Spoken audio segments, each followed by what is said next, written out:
Imagine se isso acontecesse com você.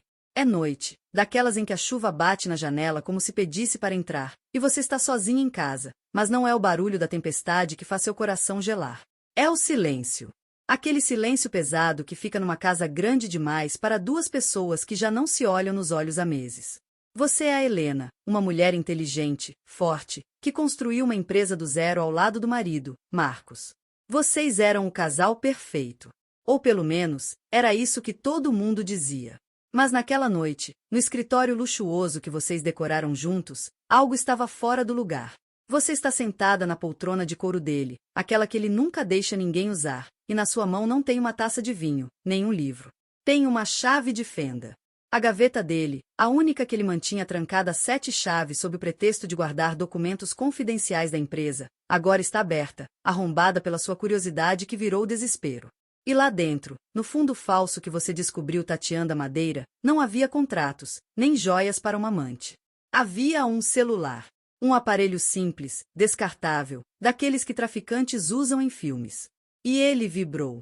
O som daquela vibração foi mais alto que um trovão na sua cabeça. Zzzzt, zzzzt. Uma única notificação iluminou a tela trincada naquele quarto escuro. Suas mãos tremeram quando você pegou o aparelho. Não era medo. Era aquela adrenalina fria que antecede o desastre. Você desbloqueou a tela. Sem senha. Claro, ele achava que ninguém nunca encontraria aquilo. A mensagem brilhava em verde neon, curta, grossa e devastadora. Transferência concluída. Clara já era. Você leu uma vez, 2, 3. O ar faltou nos seus pulmões. Clara já era. Clara. Sua melhor amiga. Sua ex-sócia. A mulher que, segundo Marcos, tinha abandonado a empresa de vocês há 6 meses porque queria novos ares, porque estava cansada da pressão. Você acreditou nele. Você engoliu a história de que ela tinha ido morar na Europa e cortado o contato para recomeçar. Mas agora, aquela frase pulsava na sua frente como um sinal de alerta vermelho sangue. O que significava já era. E que transferência? 5 milhões. O número piscava num aplicativo bancário aberto em segundo plano.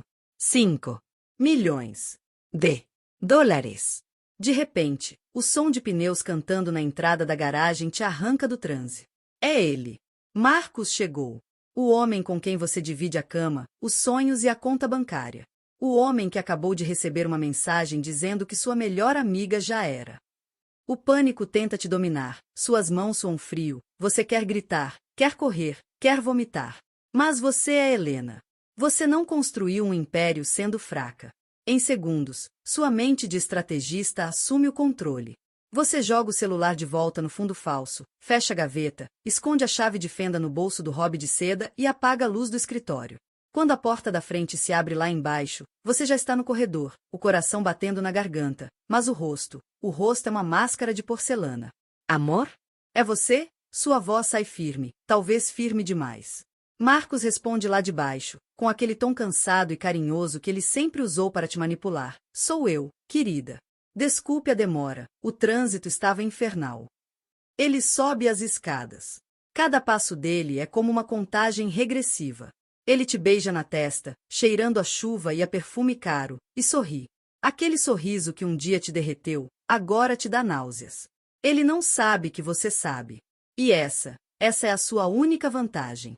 Naquela noite, deitada ao lado dele, ouvindo a respiração tranquila de quem acha que está no controle de tudo, você não dorme. Você repassa cada momento dos últimos 6 meses. A saída repentina da Clara. A forma como Marcos insistiu para comprar a parte dela na empresa rápido demais.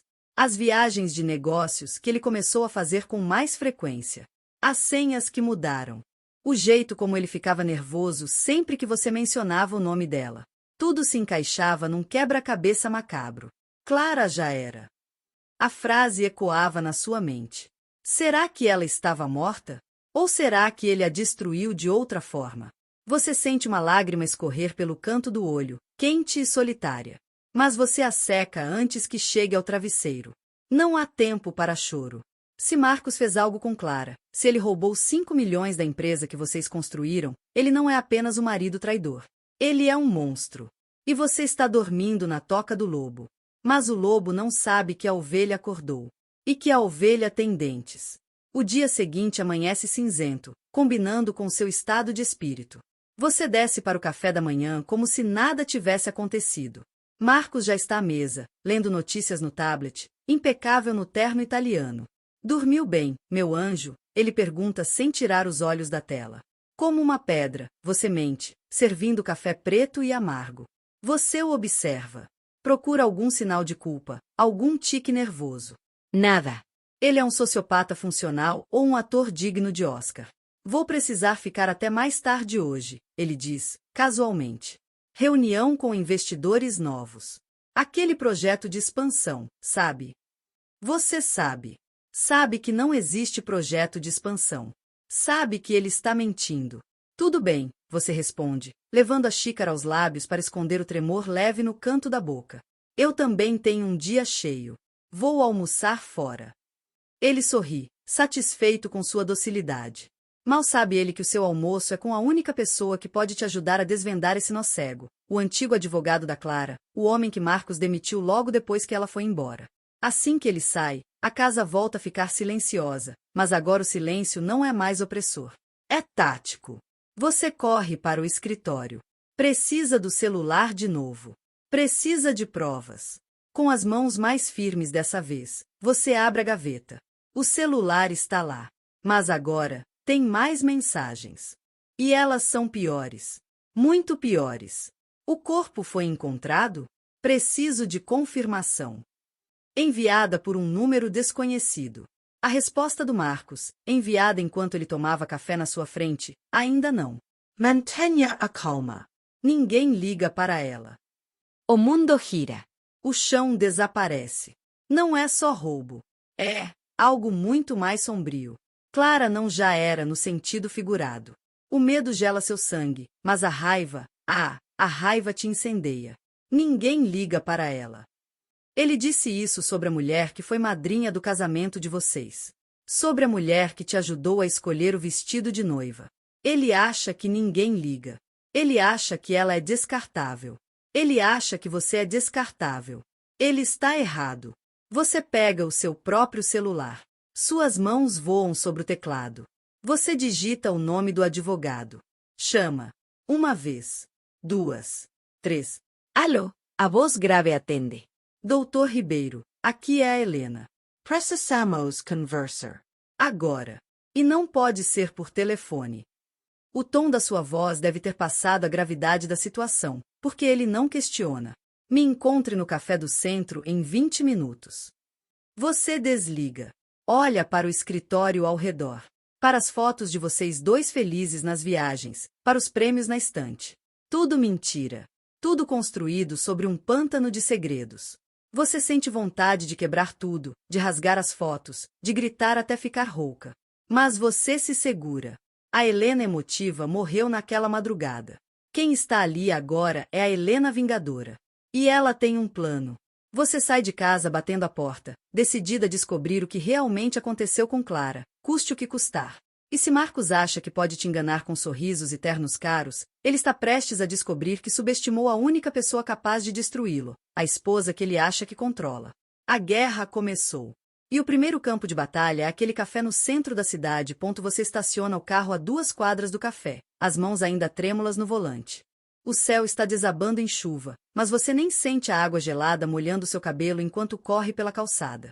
Seu foco está todo naquele encontro.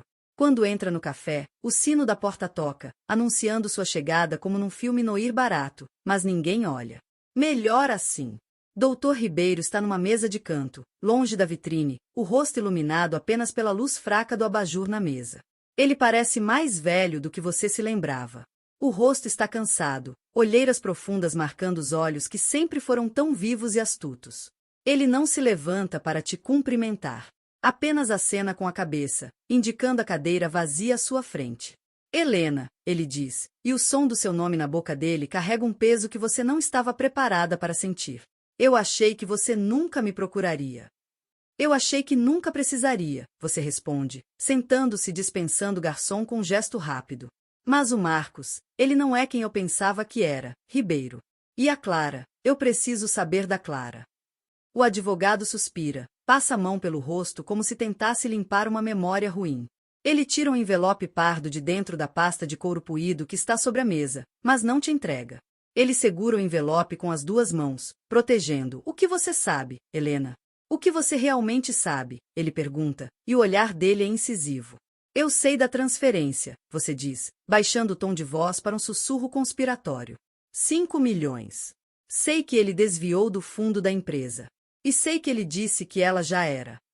Ribeiro, ele a matou? A pergunta fica suspensa no ar entre vocês, pesada, terrível. O advogado solta uma risada curta, sem humor nenhum. Matar? Não, Helena. Marcos é muitas coisas, mas não é estúpido a ponto de sujar as próprias mãos com sangue. Ele fez algo pior. Ele matou a vida dela. A reputação. A sunny date. Ele empurra o envelope na sua direção. Você o abre com dedos nervosos. Dentro, não há fotos de um corpo, graças a Deus. Há documentos. Extratos bancários. E-mails impressos. E um laudo médico. Clara não foi para a Europa, Ribeiro explica enquanto você folheia os papéis, sentindo o estômago revirar a cada nova linha lida. Ela foi internada. Numa clínica psiquiátrica no interior. Marcos convenceu a todos, inclusive a família dela, de que ela estava tendo um surto psicótico. Que ela estava desviando dinheiro, que estava paranoica, que era perigosa para si mesma. Você para de ler. O laudo tem a assinatura de um médico que você conhece. Um amigo de golfe do Marcos. Ele armou tudo, você sussurra, a compreensão caindo sobre você como uma bigorna. Ele forjou as provas do desvio para incriminá-la, e quando ela tentou se defender, ele usou isso como prova da loucura dela. Exatamente, Ribeiro confirma. E com ela internada e medicada até o pescoço, ele conseguiu a procuração para vender a parte dela na empresa. Para ele mesmo. Por uma fração do valor. Os 5 milhões que você viu? Esse é o dinheiro que ele roubou dela, mas que ele lavou como se fosse o pagamento legítimo, que nunca chegou na conta dela. Ficou retido numa offshore que ele controla. Você sente náuseas. A imagem da Clara, sua amiga vibrante, inteligente, cheia de vida, trancada num quarto branco, dopada, gritando verdades que ninguém acredita, é demais para suportar. Por que você não fez nada? Você pergunta, e há uma acusação na sua voz. Ribeiro abaixa a cabeça. Eu tentei, Helena. Eu tentei. Mas ele me ameaçou. Disse que ia plantar provas contra mim também. Eu tenho família. Eu fui covarde. Mas quando soube que ele estava movimentando o dinheiro final, eu sabia que era o fim. Que ele ia sumir com a grana e deixar ela apodrecer lá para sempre. Onde ela está? Você pergunta, já se levantando. A decisão está tomada. Não há mais espaço para medo ou hesitação. Na clínica Santa Mônica, a 2 horas daqui, ele responde. Mas Helena, você não vai conseguir entrar lá. É uma fortaleza. E o Marcos paga muito bem para que ninguém entre e ninguém saia sem autorização dele. Você sorri, e é um sorriso que assusta até o advogado. Ele paga bem. Mas ele não é o único com recursos. E ele cometeu um erro fatal, Ribeiro. O advogado te olha, confuso. Qual erro? Ele subestimou a esposa dele. Ele acha que eu sou apenas a decoração da vida perfeita dele. Ele esqueceu que eu ajudei a construir aquela empresa. Eu sei onde os esqueletos estão enterrados. E eu sei como abrir cadeados. Você pega o envelope. Vou tirar a Clara de lá. Hoje. Você sai do café e a chuva parece ter diminuído, ou talvez você esteja apenas anestesiada para o mundo exterior. Seu foco é total. Você entra no carro e digita o endereço da clínica no GPS. 2 horas. Você tem 2 horas para bolar um plano. No caminho, você liga para sua assistente pessoal. Luana, preciso de um favor. E preciso que você não faça perguntas. Luana é leal a você, não ao Marcos. Ela deve o emprego dela a você. Claro, chefa. O que for preciso. Preciso que você acesse o sistema de segurança da empresa. Quero o registro de todas as entradas e saídas do Marcos nos últimos 6 meses. E quero que você descubra qual é a empresa de segurança que faz a monitoria da clínica Santa Mônica. Agora. Enquanto dirige pela estrada molhada, desviando de caminhões e da própria prudência, as informações começam a chegar. A empresa de segurança é a mesma que atende a holding de vocês. Claro. Marcos gosta de manter tudo em casa. Isso facilita as coisas. Você tem as credenciais de acesso mestre. Você é a coproprietária, afinal. Quando os portões de ferro da Clínica Santa Mônica surgem na neblina, parecem a entrada de um castelo medieval ou de uma prisão de segurança máxima. Muros altos, câmeras por todo lado, arame farpado. Você para o carro na guarita. O segurança, um homem corpulento com cara de poucos amigos, se aproxima. Pois não, senhora? Visita só com agendamento prévio e autorização do responsável. Você abaixa o vidro e tira os óculos escuros, encarando com a mesma autoridade que usa para demitir executivos incompetentes. Eu sou Helena Sampaio, Esposa de Marcos Sampaio. e coproprietária da empresa que paga o seu salário e o contrato de segurança deste lugar. Abra o portão. Agora. O homem hesita. Ele olha para a prancheta, depois para você, depois para o carro de luxo. A dúvida está estampada na cara dele. Senhora, eu não tenho nenhuma ordem para. A ordem sou eu, você o corta, ríspida. E se você não abrir esse portão em 5 segundos, eu ligo para o seu supervisor e cancelo o contrato da nossa empresa com a sua firma. Você quer ser o responsável por perder o maior cliente da sua agência? É um blefe arriscado. Marcos pode ter dado ordens específicas contra você. Mas homens como aquele são treinados para obedecer hierarquias, e dinheiro fala mais alto que qualquer protocolo. O portão se abre. Você entra. O prédio principal é antigo, imponente, com janelas gradeadas que parecem olhos vazios te observando. Você estaciona na entrada principal e respira fundo. O envelope do Ribeiro está na sua bolsa. Seu celular está no bolso, gravando áudio. Você entra na recepção. É um lugar estéril, cheirando a desinfetante e desesperança.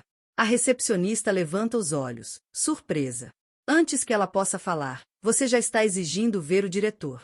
Dr. Aarons. Diga a ele que a esposa do Marco Sampaio está aqui e que eu sei sobre o laudo falso. A menção do laudo falso é a granada que você joga na sala. A recepcionista empalidece e pega o telefone imediatamente. Minutos depois, um homem baixo, calvo e suando frio aparece no corredor. Senhora Sampaio, que surpresa! Por favor, venha ao meu escritório. Você não vai ao escritório dele. Você não vai dar a ele a chance de te enrolar. Não, doutor Arantes. Eu não vim conversar. Eu vim buscar a Clara. E se ela não estiver aqui no saguão em 5 minutos, vestida e com alta assinada, a Polícia Federal vai receber uma cópia deste dossiê que está na minha bolsa. Você bate na bolsa, onde o envelope repousa. Tráfico de influência, cárcere privado, falsidade ideológica, a lista é longa, doutor. O senhor quer adicionar obstrução de justiça a ela? O diretor olha para os lados, em pânico. Ele sabe que o castelo de cartas desmoronou. Ele faz um sinal para um enfermeiro. Traga a paciente do quarto 304. Agora. Os minutos que se seguem são os mais longos da sua vida. Você fica ali, em pé, uma estátua de determinação, enquanto o relógio na parede faz tic-tac, tic-tac. E então, a porta do corredor se abre. E você a vê. Clara. Ela está mais magra, pálida, o cabelo desgrenhado, vestindo um moletom cinza que parece engoli-la. Ela anda devagar, como se tivesse esquecido como usar as pernas. Os olhos dela estão opacos, focados no chão. Mas quando ela levanta a cabeça e te vê, algo acende lá no fundo. Uma faísca. Helena, a voz dela é um fiapo rouco. Você corre até ela, ignorando o enfermeiro, ignorando o diretor, ignorando o mundo. Você a abraça, e ela é só ossos e tremor. Eu estou aqui, amiga. Eu estou aqui, você sussurra no ouvido dela. Acabou. Nós vamos para casa. Você a coloca no carro, prende o cinto dela como se fosse uma criança, e arranca dali cantando pneus. Enquanto se afastam daquela casa dos horrores, Clara começa a chorar. Um choro convulsivo, de quem segurou o mundo nas costas por tempo demais. Você segura a mão dela com força. Ele vai pagar, Clara. Eu juro pela minha vida, ele vai pagar. O celular vibra no painel. É Marcos. Oi, amor. A reunião acabou mais cedo. Onde você está? Cheguei em casa e não te vi. A voz dele é tranquila, normal. A voz do monstro. Você olha para a estrada, para a chuva que voltou a cair forte, limpando o para-brisa e a sua visão de mundo. Você atende, colocando no viva voz para Clara ouvir. Oi, querido, você diz, e sua voz é gelo puro. Estou resolvendo um probleminha. Já estou voltando. Me espera acordado. Temos muito o que conversar. Você desliga antes que ele possa responder. A caçada acabou. O julgamento vai começar. E o juiz, o júri e o carrasco, é você. Sua voz gela o sangue do Marcos, você tem certeza disso. Ele hesita do outro lado da linha, por um segundo que parece uma eternidade. Como assim, resolver um probleminha? Que tipo de problema? Ele pergunta, a calma começando a rachar. Você sente um prazer sádico ao ouvir o desconforto dele. Um problema de 5 milhões de dólares, meu amor. E um problema chamado justiça. Nos vemos em breve. Você desliga o telefone antes que ele possa dizer mais alguma coisa. O silêncio no carro é quebrado apenas pelo som dos pneus no asfalto molhado e pela respiração ofegante da Clara. Ela está olhando para fora da janela, vendo o mundo passar como se fosse a primeira vez em meses. Você vai levá-lo para a cadeia, não vai? Ela pergunta, sem olhar para você. A voz dela ainda é fraca, mas tem uma determinação nova. Eu vou tirar tudo dele, Clara. Tudo. A liberdade, o dinheiro, a reputação. Ele vai desejar nunca ter nascido. Você dirige de volta para a cidade, mas não vai direto para casa. Primeiro, você para em um hotel discreto, um lugar seguro onde você sabe que Marcos não vai procurar. Você aluga um quarto para Clara, garantindo que ela tenha tudo o que precisa: comida, roupas limpas, segurança e, o mais importante, um telefone novo. Fique aqui. Não saia. Não atenda ninguém além de mim. Eu vou voltar. Prometo. Você deixa o dossiê com ela, uma cópia de segurança, só por precaução. Se algo acontecer com você, a verdade ainda vai vir à tona. Ela te abraça novamente, e dessa vez o abraço é mais forte. Obrigada, Helena. Eu achei que ia morrer lá. Você beija a testa dela, segurando as lágrimas. Você está viva. E nós vamos vencer. Agora, sim. Agora é a hora do confronto final. Você dirige para casa, a chuva parando aos poucos, como se a natureza soubesse que a tempestade real está prestes a começar dentro daquela mansão. Quando você chega, a casa está toda acesa. Marcos está te esperando. Ele não está sentado na poltrona do escritório dessa vez. Ele está na sala de estar, andando de um lado para o outro, um copo de uísque na mão.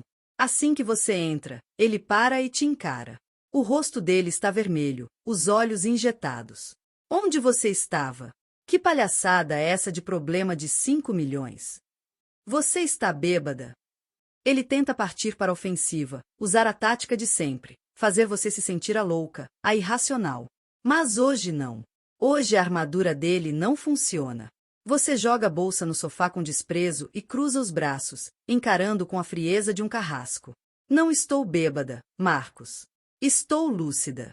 Mais lúcida do que estive em toda a minha vida. E sei de tudo. Sei da Clara. Sei da clínica. Sei da transferência. Sei do laudo falso. As palavras saem da sua boca como balas, cada uma atingindo o alvo. Marcos reca um passo, como se tivesse levado um soco físico. O copo na mão dele treme, o gelo batendo contra o vidro. Você não sabe do que está falando. Ele gagueja, tentando manter a fachada, mas é tarde demais. A Clara está doente. Ela precisava de ajuda. Eu fiz o que era melhor para ela. Mentira, você grita, a voz ecoando pelas paredes da sala. Você fez o que era melhor para o seu bolso. Você a internou para roubar a parte dela. Você a dopou para ela não poder se defender. Você é um monstro, Marcos. Um monstro. Ele tenta se aproximar, tenta te tocar, tenta usar aquele charme nojento que um dia te conquistou. Helena, amor, escuta, você está entendendo tudo errado. Eu posso explicar. Foi um negócio arriscado, eu precisei proteger o patrimônio. Eu ia devolver o dinheiro para ela, eu juro. Foi temporário. Você ri na cara dele. Uma risada amarga, cheia de escárnio. Temporário. E as mensagens? Clara já era. Ninguém liga para ela. Isso também foi temporário? O desprezo que você tem pela vida humana é temporário? Ele percebe que não tem mais como negar. A máscara cai de vez. A expressão de marido preocupado desaparece, substituída por um olhar de ódio puro. Ele joga o copo na parede, estilhaçando o vidro em 1000 pedaços. E o que você vai fazer, hein? Vai me denunciar? Vai destruir a nossa vida? Tudo o que construímos? Você acha que alguém vai acreditar em você? Na palavra de uma esposa histérica e de uma louca recém-saída do manicômio? Ele avança na sua direção, ameaçador. Eu tenho advogados, Helena. Tenho juízes no bolso. Eu acabo com você. Eu te deixo sem nada. Você vai sair dessa casa com a roupa do corpo. Você não recua. Você não pisca. Pelo contrário, você dá um passo à frente, invadindo o espaço pessoal dele. Tente, você sussurra, com um sorriso perigoso nos lábios. Tente me destruir. Porque eu já destruí você. Enquanto você estava aqui, bebendo seu uísque e ensaiando suas mentiras, eu não estava apenas passeando. Eu estava trabalhando. Você tira o celular do bolso e aperta o play. A voz dele, clara e límpida, preenche a sala. É a gravação da conversa dele com o médico corrupto, aquela que você encontrou no celular secreto hoje mais cedo. Garanta que ela fique sedada. Ninguém pode ouvir o que ela tem a dizer. O dinheiro já está na sua conta. Marcos empalidece. A cor sai do rosto dele tão rápido que ele parece um cadáver. Você, como você. Eu tenho tudo, Marcos. Tudo. As gravecos. Os e-mails. Os extratos da offshore. O depoimento do Ribeiro. E agora, a Clara. Viva. Livre. E pronta para falar. Você vê o medo real nos olhos dele pela primeira vez. O medo de quem sabe que está encurralado. Ele olha para a porta, como se calculasse as chances de fugir. Não adianta correr, você diz, lendo os pensamentos dele. A polícia já está a caminho. Liguei para eles assim que saí do hotel. Eles devem estar chegando no portão agora. Como se fosse uma deixa ensaiada, o som de sirenes começa a ser ouvido ao longe, crescendo, se aproximando. As luzes azuis e vermelhas começam a dançar nas paredes da sala através das janelas. Marcos desaba no sofá, as mãos na cabeça. O império dele, construído sobre mentiras e traições, desmoronou em um dia. E quem derrubou a primeira peça foi a mulher que ele achava que era fraca demais para entender os negócios dos homens. Por quê, Helena? Ele pergunta, a voz embargada, patética. Nós tínhamos tudo. Dinheiro, poder, status. Por que jogar tudo fora por causa dela? Você olha para ele com uma pena profunda. Pena de um homem que tem tudo, mas não tem nada. Porque ela é minha amiga, Marcos. Porque ela é um ser humano. E porque eu prefiro viver na sarjeta com a minha dignidade intacta do que num palácio construído com o sangue de quem eu amo. A campanha toca. Batidas fortes na porta. Polícia Federal. Obra. Marcos levanta a cabeça, os olhos cheios de lágrimas de crocodilo. Helena, por favor, não deixe eles me levarem. Eu faço o que você quiser. Eu devolvo o dinheiro. Eu passo tudo para o seu nome. Por favor, me ajuda. Você caminha até a porta, passando por ele sem nem olhar para trás. Você coloca a mão na maçaneta. Ajuda? Você repete, sem virar o rosto. Eu já te ajudei, Marcos. Eu te impedi de continuar sendo esse monstro. Agora, quem vai te ajudar é o seu advogado. Se ele não estiver preso também. Você abre a porta. O vento frio da noite entra, trazendo cheiro de chuva e de justiça. Os policiais entram, armas em punho, algemas prontas. Você aponta para o sofá. Ele está ali. E as provas estão todas aqui. Você entrega o seu celular para o delegado. Enquanto eles algemam Marcos, lendo seus direitos, ele grita, xinga, chora. Uma cena deplorável. Você assiste a tudo de braços cruzados, sentindo um peso gigantesco sair dos seus ombros. Acabou. O pesadelo acabou. Eles o levam para fora, empurrando-o para dentro da viatura. Os vizinhos estão nas janelas, observando o escândalo. As luzes piscam. E então, o silêncio volta. Mas dessa vez, é um silêncio limpo. A casa está vazia de mentiras. Você se senta no sofá onde ele estava, mas não sente a presença dele. Você sente apenas o espaço que agora é seu. Totalmente seu. O telefone toca de novo. É a Clara. Eles chegaram, ela pergunta, ansiosa. Chegaram e já foram, você responde, sorrindo. Ele está preso, amiga. Acabou. Do outro lado da linha, você ouve o suspiro de alívio dela, e depois, um choro, mas dessa vez é um choro de libertação. Obrigada, Helena. Obrigada por salvar a minha vida. Nós nos salvamos, Clara, você corrige. Nós nos salvamos. Você desliga e olha ao redor da sala luxuosa.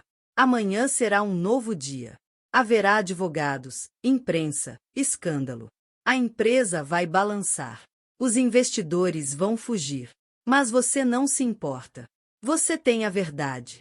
Você tem sua integridade. E você tem sua melhor amiga de volta. Você se levanta e vai até a cozinha, serve uma taça de vinho tinto, o vinho favorito do Marcos, que ele dizia ser bom demais para o seu paladar. Você toma um gole, saboreando o gosto da vitória. É o melhor vinho que você já tomou na vida. Ainda naquela noite, você começa a planejar os próximos passos. Você não vai deixar a empresa morrer. Não. Você vai reconstruí-la. Vai limpar o nome da Clara. Vai mostrar para o mundo que duas mulheres podem, sim, comandar um império sem precisar de golpes baixos ou de maridos criminosos. Você pega um papel e uma caneta e começa a escrever. Não é um testamento, nem uma carta de despedida. É um plano de negócios. O plano da nova era. Sem marcos. Sem mentiras. Apenas trabalho e competência. Você adormece no sofá, com o papel no peito, exausta, mas em paz. Pela primeira vez em meses, você dorme sem sonhar com monstros. Porque o monstro está numa cela fria de delegacia, e você é a rainha do seu próprio castelo. No dia seguinte, as manchetes estampam a foto do Marcos sendo levado algemado. Empresário de sucesso preso por fraude milionária e cárcere privado. O seu telefone não para de tocar. Investidores em pânico, jornalistas sedentos por sangue, amigos falsos querendo saber fofocas. Você ignora todos. A única ligação que importa é a que você faz para o hospital, pedindo a transferência da Clara para uma clínica de reabilitação de verdade, um lugar onde ela será tratada com dignidade e carinho. Depois, você liga para o Ribeiro. Doutor Ribeiro, eu preciso que o senhor redija um comunicado oficial para a imprensa. E convoque uma reunião de emergência com o conselho administrativo. Enquanto você espera na sala de reuniões da empresa, o ar parece mais pesado do que o normal. Não é apenas a tensão dos últimos dias, é o peso do que está por vir. Os membros do conselho entram um a um, homens e mulheres de terno, com expressões que variam entre a curiosidade mórbida e o medo velado. Eles sabem que Marcos foi preso. A notícia correu mais rápido que a pólvora. Mas eles não sabem o que você vai fazer. Eles esperam uma viúva chorosa, uma esposa perdida sem um marido genial para guiá-la. Eles não esperam você. Você se levanta quando o último membro se senta. Doutor Ribeiro está ao seu lado, silencioso, como uma rocha de apoio. Você não precisa de discursos motivacionais hoje. Você precisa de fatos. Senhores, você começa, e sua voz não treme. Ela projeta autoridade, preenchendo a sala de vidro e aço. Como todos sabem, Marcos Sampaio foi detido ontem à noite. As acusações são graves e as provas são irrefutáveis. Um murmúrio percorre a mesa. Alguém tosse nervosamente. Você continua, ignorando a interrupção. Ele desviou fundos. Ele fraudou documentos. E ele cometeu crimes contra a pessoa de Clara Rezende, nossa ex-sócia e cofundadora. Ao ouvir o nome de Clara, o burburinho aumenta. Clara não abandonou a empresa. Ela foi forçada a sair. E hoje, ela está recuperando o que é dela. Mas não estamos aqui para discutir o passado. Estamos aqui para decidir se esta empresa tem futuro. Você coloca as mãos na mesa, inclinando-se para frente, encarando cada um deles nos olhos. Marcos achava que esta empresa era o parquinho dele, que ele podia brincar com o dinheiro dos investidores e com a vida das pessoas. Ele estava errado. Esta empresa foi construída com o nosso suor, com a nossa integridade. E eu não vou deixar que a ganância de um homem destrua o trabalho de centenas. Você faz uma pausa, deixando as palavras assentarem. Eu estou assumindo a presidência interina do Conselho, com o apoio majoritário das ações que agora, legalmente, retornam ao controle meu e de Clara. Quem não estiver confortável com uma gestão baseada em transparência total e ética inegociável, a porta está aberta. Mas quem ficar, vai trabalhar como nunca trabalhou antes para limpar a sujeira que ele deixou. Ninguém se move. Ninguém ousa sair. Eles veem em você algo que nunca viram em Marcos, uma liderança real, forjada no fogo da crise. A reunião segue, tensa, mas produtiva. Você delega tarefas, exige auditorias, corta projetos fantasmas. Quando termina, você se sente exausta, mas viva. Você sai da sala e encontra Luana te esperando com um copo de café e um sorriso tímido. Eles estão com medo da senhora, Dona Helena, ela diz. Você pega o café e sorri de volta. Bom, o medo mantém as pessoas honestas. Pelo menos por enquanto. No caminho para a clínica de reabilitação, você recebe a ligação que estava esperando. É o delegado. Senhora Sampaio? Temos uma novidade. O advogado do seu marido, ex-marido, está tentando um acordo de delação premiada. Ele quer entregar outros nomes. Parece que o esquema do Marcos era maior do que pensávamos. Envolvia lavagem de dinheiro para terceiros. Você fecha os olhos por um segundo. O buraco não tem fundo. Faça o que tiver que fazer, delegado. Mas eu quero ele preso. Sem fiança. Sem regalias. Pode deixar, senhora. Com as provas que a senhora nos deu, ele não sai tão cedo. Você chega à clínica. É um lugar bonito, com jardins e árvores, muito diferente daquele inferno onde ele a trancou. Clara está sentada num banco, tomando sol. Ela ainda parece frágil, mas há cor nas bochechas dela. Quando te vê, ela tenta se levantar, mas você faz sinal para que ela fique sentada. Você se senta ao lado dela. O silêncio entre vocês é confortável, cheio de coisas que não precisam ser ditas. Como foi? Ela pergunta, olhando para as flores. Foi necessário, você responde. A empresa vai sobreviver. Vai ser difícil, mas vai sobreviver. Clara acena com a cabeça. E você? Vai sobreviver? A pergunta te pega desprevenida. Você olha para ela, para sua amiga que passou pelo inferno e voltou. Eu não sei, Clara. Eu acho que a Helena que eu era morreu naquela noite em que abri a gaveta. Mas a Helena que nasceu, acho que eu gosto dela. Ela é mais forte. Clara sorri e segura sua mão. Sabe, Helena, quando eu estava lá, naquele lugar, a única coisa que me mantinha sã era pensar em você. Eu sabia que, se alguém podia descobrir a verdade, era você. Marcos sempre te subestimou. Ele dizia que você era emocional demais. Mas ele esqueceu que a emoção é o que nos faz lutar. A frieza dele foi a fraqueza dele. Você aperta a mão dela, sentindo as lágrimas voltarem, mas dessa vez, são lágrimas de cura. Ele nunca mais vai machucar ninguém, Clara. Nunca mais. Os meses seguintes passam num borrão de trabalho e reconstrução. O divórcio é litigioso, feio, público.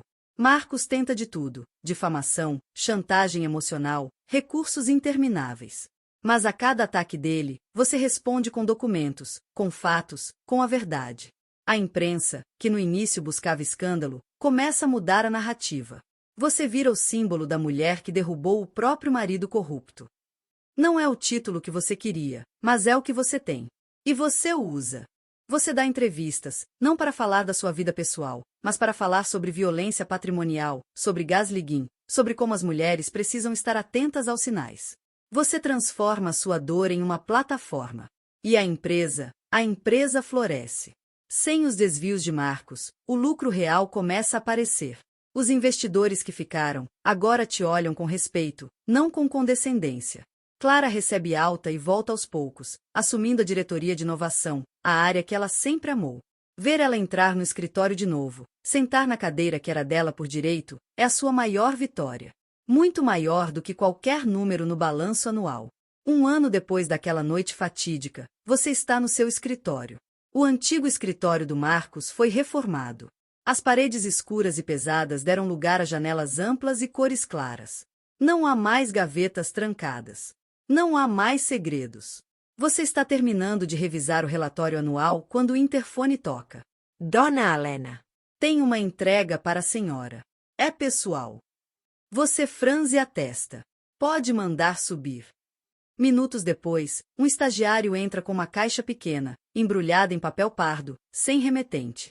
Você sente um arrepio. Será ele? Será alguma ameaça da prisão? Você abre a caixa com cuidado, usando uma tesoura. Dentro, não há uma bomba, nem um animal morto. Há um livro. Um diário antigo, de capa de couro, que você reconhece imediatamente. Era o diário que Marcos escrevia quando vocês se conheceram, na faculdade. Ele dizia que tinha perdido. Você abre na primeira página. A letra dele, jovem e arrogante, diz: Hoje conheci a mulher perfeita.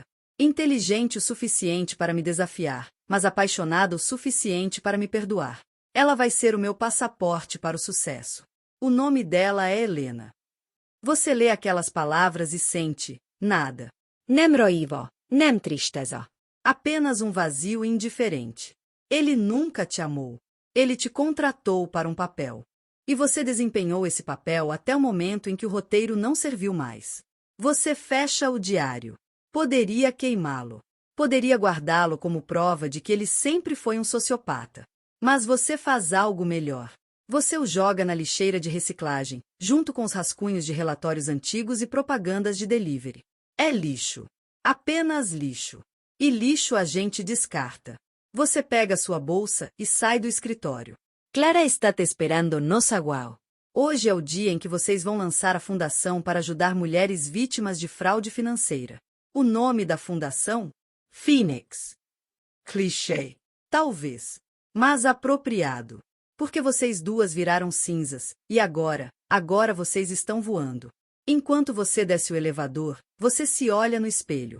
As linhas no seu rosto estão um pouco mais marcadas, há alguns fios brancos que você decidiu não pintar. Mas o olhar é de alguém que conhece a própria força. Você não é mais a esposa do Marcos.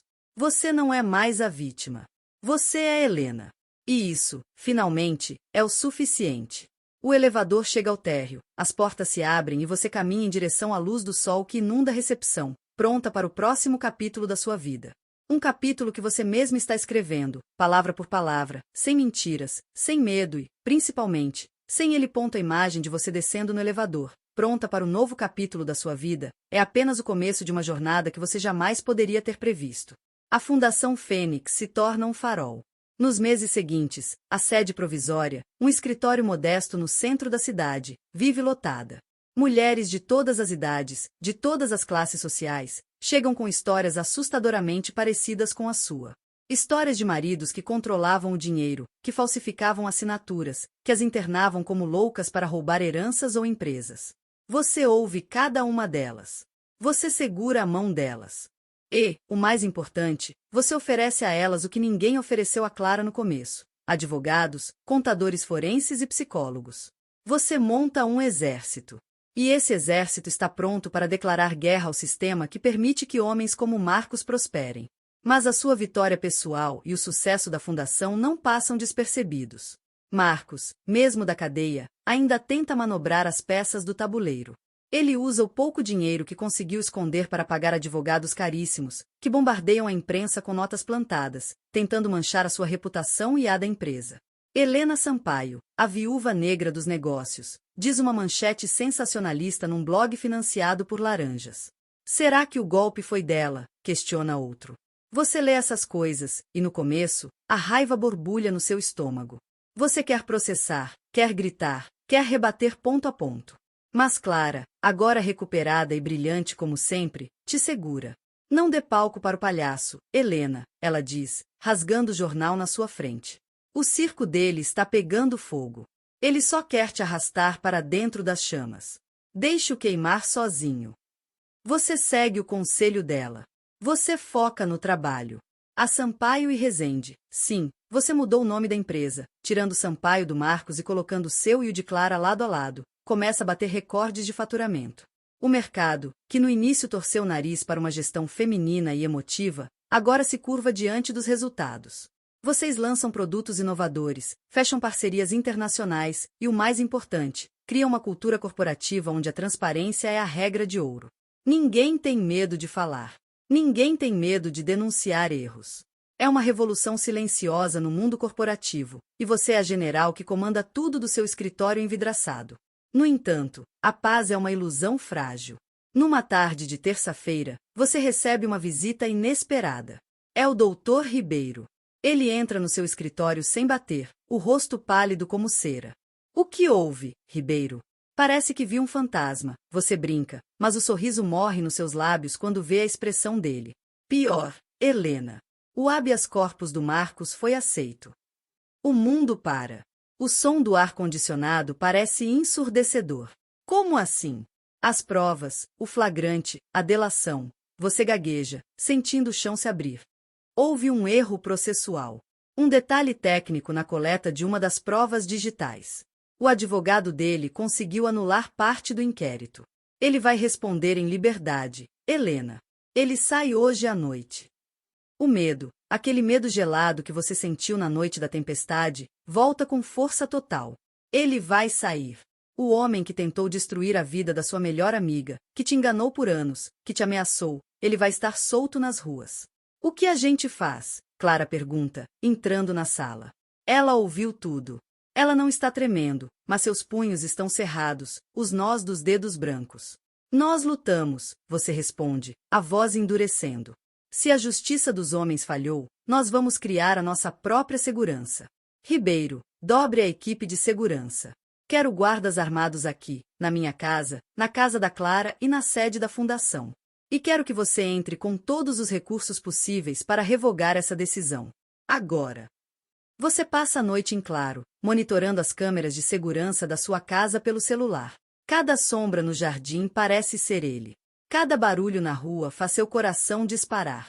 Você sabe que ele não vai aparecer na porta da frente com um buquê de flores. Marcos é vingativo, mas é covarde. Ele ataca pelas beiradas. E o ataque vem 2 dias depois. Não contra você, mas contra a fundação. Um incêndio criminoso destrói o arquivo morto da Fênix. Ninguém se fere, graças a Deus, mas documentos importantes de dezenas de mulheres que vocês estavam ajudando viram cinzas. A mensagem é clara: pare, ou vai ser pior. Você vai até os escombros fumegantes da fundação. O cheiro de papel queimado e plástico derretido embrulha seu estômago. As mulheres, as assistidas, estão chorando na calçada, desesperadas, achando que perderam a única chance de justiça que tinham. Você sobe num banco de praça, ali mesmo, no meio da fuligem e do caos. Escutem, você grita, e a sua voz corta o choro delas. Isso aqui, você aponta para o prédio destruído, isso aqui são só paredes. São só papéis. A nossa luta não está nesses arquivos. A nossa luta está aqui dentro, você bate no peito. Ele acha que pode nos assustar com fogo? Ele esqueceu que a Fênix renasce das cinzas. Ele acabou de cometer o maior erro da vida dele. Porque agora não é mais apenas sobre justiça. É sobre sobrevivência. E nós não vamos morrer queimadas. Nós vamos queimar o reino dele até o chão. As mulheres aplaudem, gritam, se abraçam. A energia muda. O medo vira fúria. Você desce do banco e pega o telefone. Você liga para um contato que você esperava nunca ter que usar. Um jornalista investigativo famoso por derrubar políticos corruptos. Breno. É a Helena. Você queria uma exclusiva sobre o Marcos Sampaio? Eu tenho algo melhor. Eu tenho a prova de que ele mandou incendiar a minha fundação. E eu tenho os nomes dos laranjas que ele usou para contratar os incendiários. Me encontra em meia hora. Você não tem essa prova ainda. Mas você sabe que Marcos é descuidado quando está com raiva. E você sabe onde procurar. Você e Clara vão até o antigo apartamento de solteiro do Marcos, um lugar que ele manteve em segredo, mas que você descobriu nos extratos do cartão de crédito corporativo meses atrás. Vocês nunca foram lá porque achavam irrelevante. Agora, é a única pista. Você arromba a porta, você ficou boa nisso, e entra. O lugar cheira a mofo e a cigarro. Há caixas de pizza vazias e garrafas de bebida barata. Ele esteve aqui. Recentemente. Vocês reviram tudo. Debaixo do colchão, dentro da caixa acoplada do vaso sanitário, atrás dos quadros. Nada. Até que Clara, com seu olho clínico para a tecnologia, percebe algo estranho no roteador de internet. Helena, olha isso. Esse roteador tem um cartão de memória inserido nele. Isso não é normal. Ela tira o cartão e o conecta no laptop que trouxe. O arquivo abre. São vídeos. Vídeos de câmeras de segurança da fundação. Ele estava monitorando o lugar. E no final de um dos vídeos, aparece o rosto de um homem, recebendo um envelope de alguém que está no carro do Marcos. O rosto do incendiário. E a placa do carro. Bingo! Ele gravou o próprio crime para ter controle sobre os capangas, caso precisasse chantageá-los depois. A arrogância dele foi, de novo, a ruína dele. Temos ele, Clara, você diz, sentindo alívio lavar a sua alma. Temos ele de volta na jaula. Você entrega o cartão para o jornalista e para a polícia simultaneamente. A repercussão é imediata e brutal. O vídeo vaza na internet e viraliza em minutos. A opinião pública, que estava dividida, agora se volta massivamente contra ele. Marcos é preso novamente, dessa vez sem direito à fiança, acusado de incêndio criminoso, obstrução de justiça e formação de quadrilha. A imagem dele sendo arrastado para fora do esconderijo, sujo, barbudo e gritando insultos, é transmitida ao vivo para todo o país. Você assiste do seu escritório, de mãos dadas com Clara. Não há champanhe dessa vez. Apenas um silêncio profundo e respeitoso. O mal foi contido, mas as cicatrizes ficam. A reconstrução da fundação começa na semana seguinte. Dessa vez, com doações vindas de todo o mundo. O incêndio, ironicamente, colocou a Fênix no mapa global. Você recebe convites para palestrar na ONU, em grandes fóruns de empreendedorismo feminino. Você se torna uma voz. Mas, no fundo, você sabe que a sua maior conquista não são os prêmios ou o reconhecimento. A sua maior conquista acontece numa tarde de domingo, quando você está no jardim da sua casa, lendo um livro, e Clara chega com 2 taças de suco. Ela se senta ao seu lado, saudável, feliz, livre. Vocês olham para o pôr do sol. Sabe, Helena, ela diz, eu nunca te agradeci direito. Por ter acreditado em mim quando nem eu acreditava mais. Você sorri, fechando o livro. Não precisa agradecer, amiga. Você faria o mesmo por mim. E você sabe que é verdade. A vida segue. A dor diminui, transformando-se em sabedoria. Você aprendeu que a confiança é um cristal frágil, que se quebra fácil, mas que a lealdade verdadeira é inquebrável, como o diamante. Você olha para trás e vê a menina ingênua que achava que tinha o casamento perfeito. Ela se foi. E no lugar dela, ficou uma mulher que sabe que a perfeição não existe. O que existe é a coragem de enfrentar a verdade, por mais feia que ela seja. E, acima de tudo, a certeza de que, enquanto você tiver a verdade e as pessoas certas ao seu lado, você pode enfrentar qualquer tempestade. Até mesmo aquelas que tentam derrubar a sua casa. A noite cai, suave e tranquila. Não há mais chuva. Apenas estrelas. E você, finalmente, está pronta para apenas viver. A fundação começa a caminhar com pernas próprias, e você sente, pela primeira vez em muito tempo, que pode se permitir respirar. Não aquele respirar ofegante de quem está fugindo, mas o respirar profundo de quem chegou ao topo da montanha. Mas a vida, com seu senso de humor peculiar, ainda guarda uma última peça para esse quebra-cabeça. Uma peça que você não procurou, mas que encontrou você. É uma manhã de sábado, meses depois da prisão definitiva de Marcos. Você está no jardim da sua casa, podando as roseiras que ele sempre dizia que davam muito trabalho e pouca beleza. Agora elas estão floridas, vermelhas e vivas, como se tivessem esperado ele sair para finalmente desabrochar. O portão se abre e o carteiro deixa um envelope simples na caixa de correio. Não tem remetente, apenas o carimbo da penitenciária estadual. Seu coração dá um salto, mas não de medo. De curiosidade. Você pega o envelope. A letra no papel é trêmula, diferente da caligrafia arrogante e firme que preenchia aquele diário antigo. É a letra de um homem quebrado. Você se senta no banco de madeira, o mesmo onde Clara te agradeceu meses atrás, e abre a carta. Helena, começa ele, sem querida, sem amor. Apenas Helena. Eu tenho muito tempo para pensar aqui. O tempo é a única coisa que sobra. E eu pensei em muitas coisas. Pensei em como construir um império. Pensei em como perdi tudo. Mas, principalmente, pensei em você. Eu passei anos te subestimando. Eu olhava para você e vi apenas uma peça decorativa, alguém para segurar meu braço em jantares e sorrir nas fotos. Eu nunca vi a mulher que estava ali. A mulher que, no final, foi a única capaz de me derrubar. Você continua lendo, E cada palavra parece carregar o peso de uma confissão que nunca virá a público. Eu sempre achei que o poder vinha do dinheiro, do controle, de ter as pessoas na mão.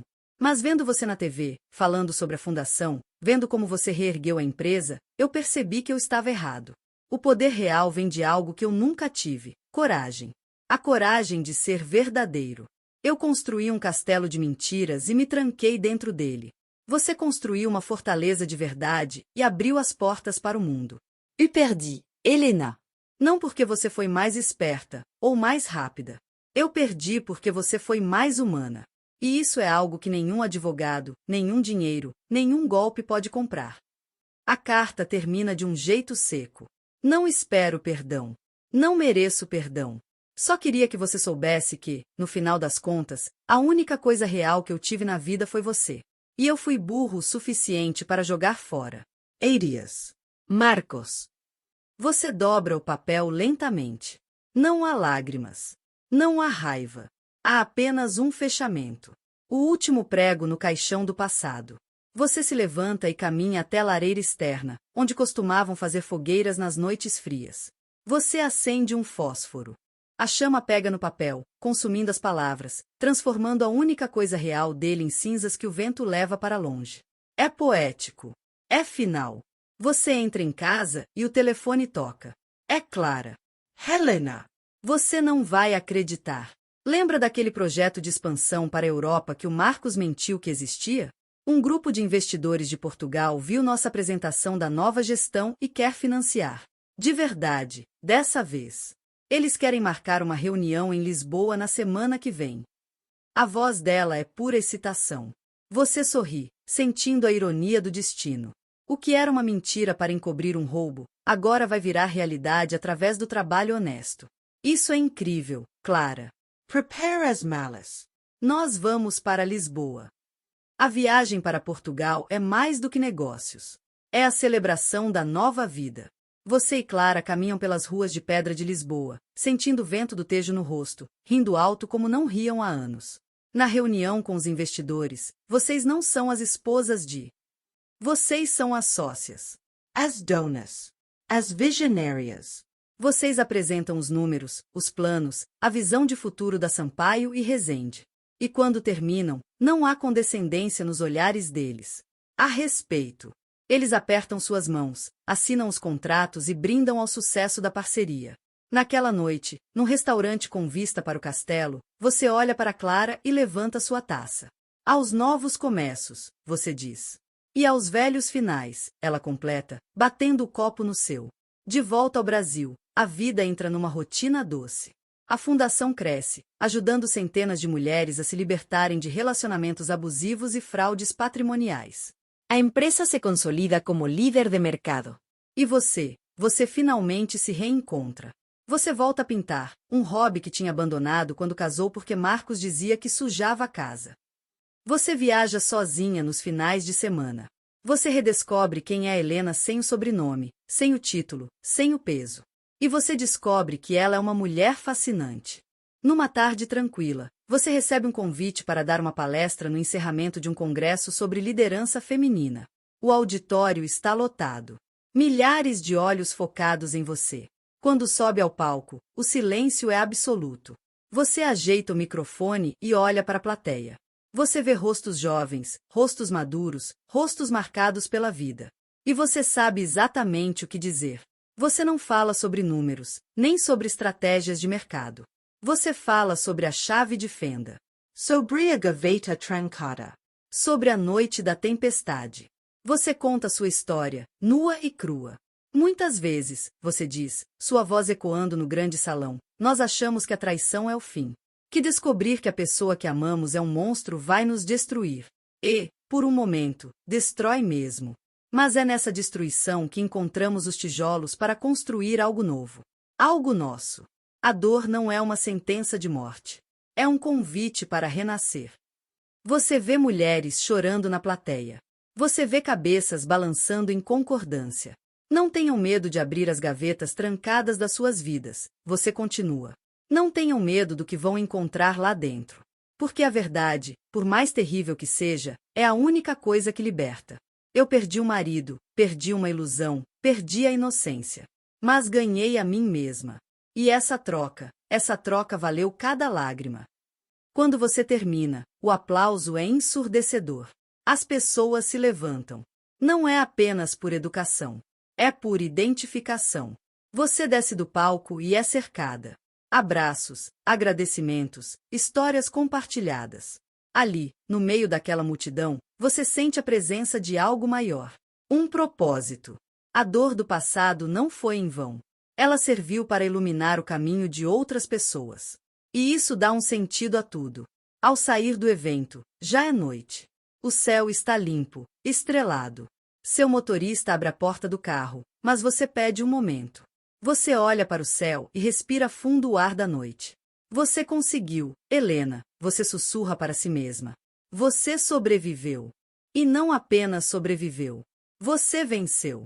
Você entra no carro, pega o celular e manda uma mensagem para Clara. Deu tudo certo. Estou voltando para casa. A resposta dela vem rápida, com um emoji de coração. Te esperando com pizza e vinho. Vem logo. Você sorri e guarda o celular. O carro arranca suavemente, deslizando pelas ruas da cidade que agora parece mais brilhante, mais acolhedora.